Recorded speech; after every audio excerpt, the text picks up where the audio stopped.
Hi everybody, today we're going to be talking about educational options after high school. A lot of times people think if you're going to school after you graduate high school, you're probably going to a four-year school. But there are a lot of other options for education and training that you might need for a potential job in the future. Yes, one of them is a four-year school. And so you're talking your four-year colleges and universities where you go and get your bachelor's degree. You've probably heard of colleges and universities. There is a difference. Colleges are sometimes called undergraduate studies because when you go there, you can get a bachelor's degree, but you can't go on to get a higher level degree. Universities, usually you can go and get a bachelor's degree and then continue on to get what they call a graduate degree, which would be a master's or a doctoral degree. A university also tends to be grouped as a group of schools. So you go and apply for admission to the school, and then you may have, or to the university, and then you have to possibly apply to that individual school for your major. So the School of Business, or the School of Education, or the School of Graduate Studies.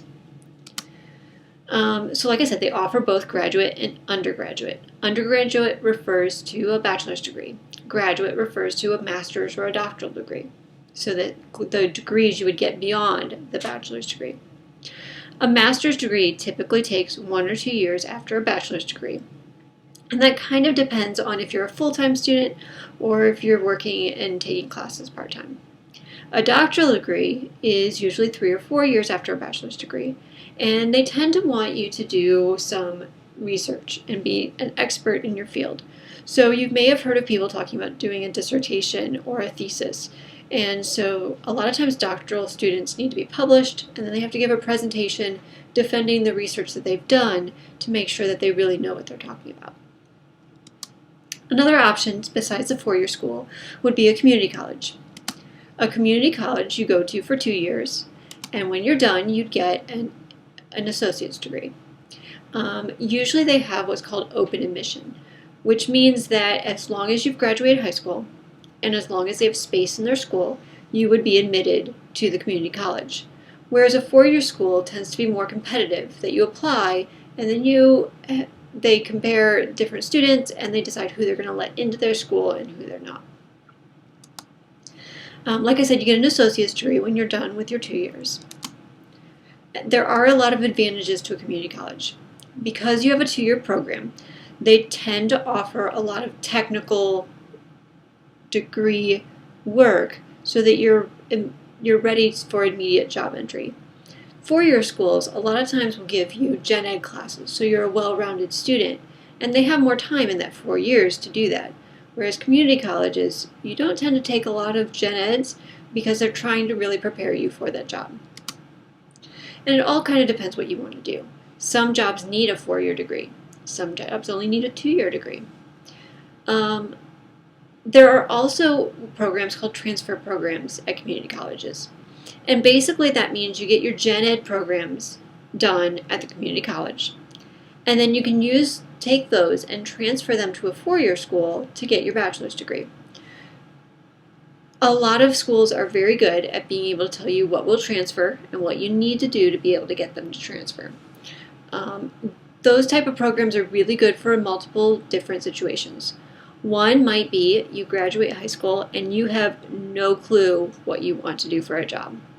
Instead of going to a 4-year school and deciding there, you could decide, go to the community college, get your gen ed programs out of the way, and then decide what you want to do so you can pick a 4-year school that will fit your needs.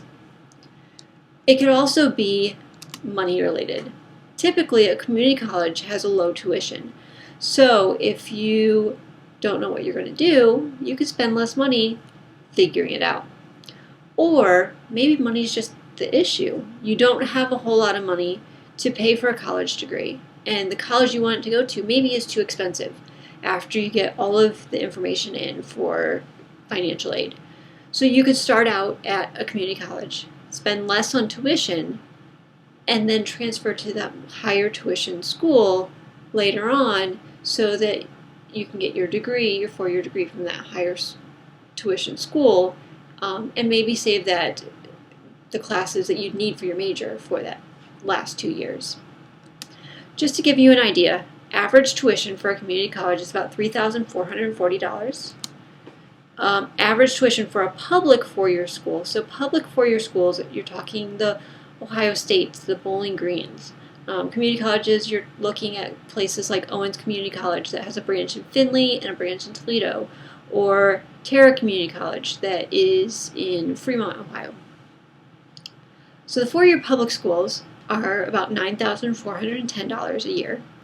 And then you look at the private schools. Public schools get tax money that go towards tuition, so they don't rely just on their students to help pay for their expenses. Private schools don't get tax money, so their tuition initially is higher. I would say don't let that sticker price initially scare you off, because a lot of times private schools, although their sticker price might be $32,000 on average, they tend to have a lot of scholarship money to draw from so that they can help bring down that cost, because they know that's a big difference for their students. So check out any school that you decide to go to. If you like them, instead of just looking at that initial sticker price, apply and see what kind of financial aid you get, and then compare what the costs actually would be. Okay, technical schools are a place where you get trained for a specific area. So a lot of times there are schools that's what they specialize in. They don't have a lot of options. They specialize in auto mechanics. They specialize in cosmetology.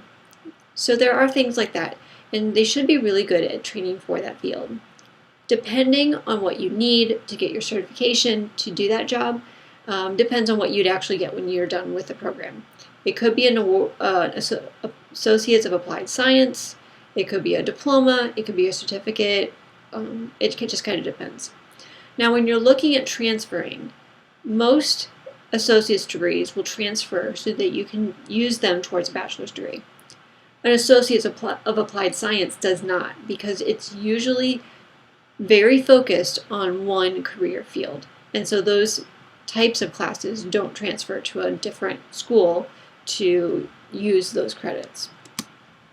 Typically they're 2 years or less. I've seen a lot that they go straight through, that maybe it's an 18-month program, you don't have summers off, you just get through the program in that 18 months. And then you can get working in the field right after that. Many have limited enrollment. They tend to be careers where you need hands-on experience. So they want you to be able to be in a lab or in a shop or in whatever that training area might be, and get as much hands-on experience as you can. So they try to keep numbers low. If you don't get into the first session, there may be another session starting in a few months that you'd have to wait for that start of that program. Apprenticeship programs are great programs. There are tons of them in Ohio. And basically what apprenticeship programs do is they combine on-the-job training. So usually they have about 2,000 hours of on-the-job training that you're working hand in hand with an expert in the field teaching you how to do that job. And they also have classroom instruction, but it's about 144 hours of classroom instruction where you're learning the specifics of the trade. Typically, they're sponsored by employers or labor unions. So close to us, we have Vaughn Industries in Cary, who is an employer that sponsors their electrical trades programs. And so you can go through their apprenticeship programs and then possibly work for their company when you're done.